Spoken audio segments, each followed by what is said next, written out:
what can be put into the Constitution can slip away from you very quickly. And the greatest example going on right now before our very eyes is Section 3 of the 14th Amendment, which they're just disappearing with a magic wand, as if it doesn't exist, even though it could not be clearer what it's stating. And so, they want to kick it to Congress. So it's going to be up to us on January 6, 2025, to tell the rampaging Trump mobs that he's disqualified. And then we need bodyguards for everybody in Civil War conditions, all because the 9 justices, not all of them, but these justices who have not many cases to look at every year, not that much work to do, a huge staff, great protection, simply do not want to do their job and interpret what the great 14th Amendment means. And I'm glad that Sherilyn's creating her new center so we can bring that.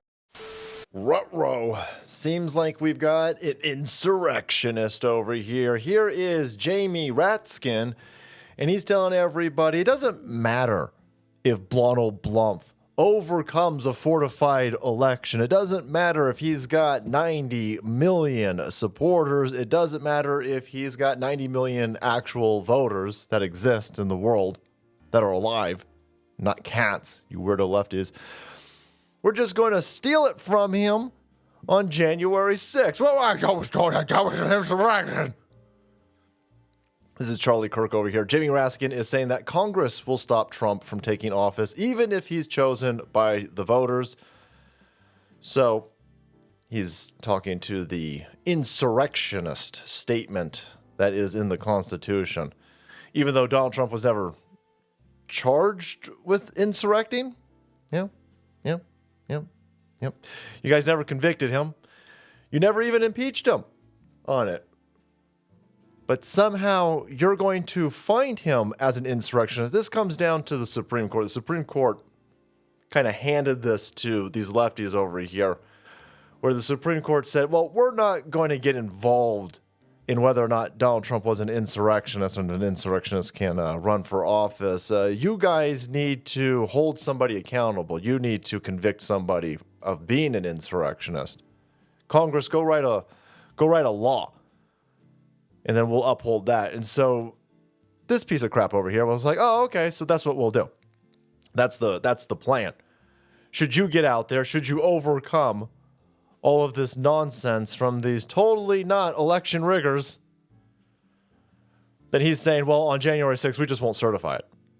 We won't certify it.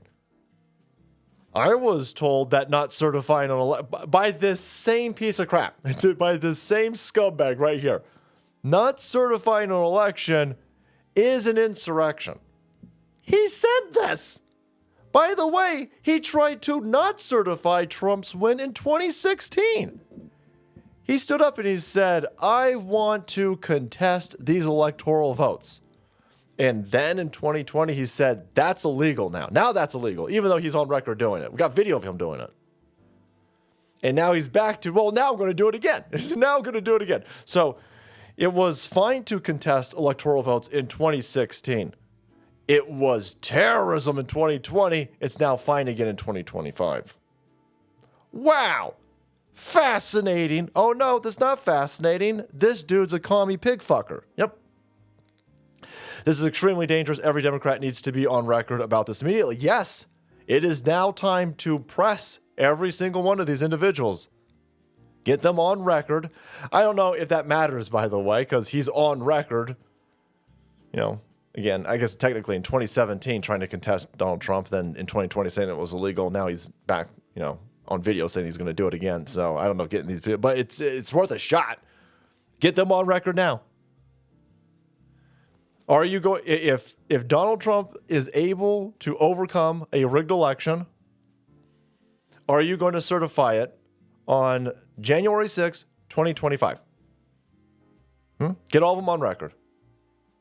And they're going to say, they're going to hem and they're going to, of course they are. Because they're all rats. He goes on to say that, we're going to stop them.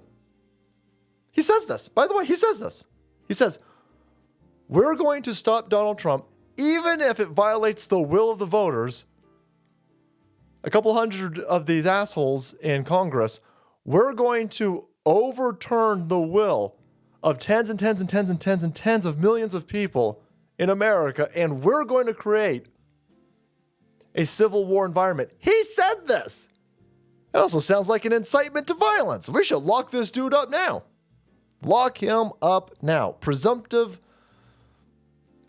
Well, I guess not the presumptive candidate. He's the actual GOP candidate, and he's going to win. We should just lock up Jamie Raskin right now. Arrest him. Arrest him. Right? You guys are fine with that. But there you go. They're openly telling you what they're going to do. They're openly going to tell you what to do. Why would this guy should be removed from office, by the way? He told you that Joe Biden was the sharpest Joe Biden he's ever seen. 12 hours later, he's saying Joe Biden's got to step down. Joe Biden's got to be removed. And then he goes, oh my God, thank God Joe Biden's a great humanitarian. He stepped down on his own. No, you forced him out. You committed a coup. You committed a coup. And now a bunch of people who committed a coup are telling you that they're going to violate the will of 90 million American voters. Wow. Incredible times. Incredible times. All right, guys, thank you so much for watching the video, supporting the channel. I kept up to date on these insurrectionists over here. Hit that subscribe button and make way, because the salt must flow.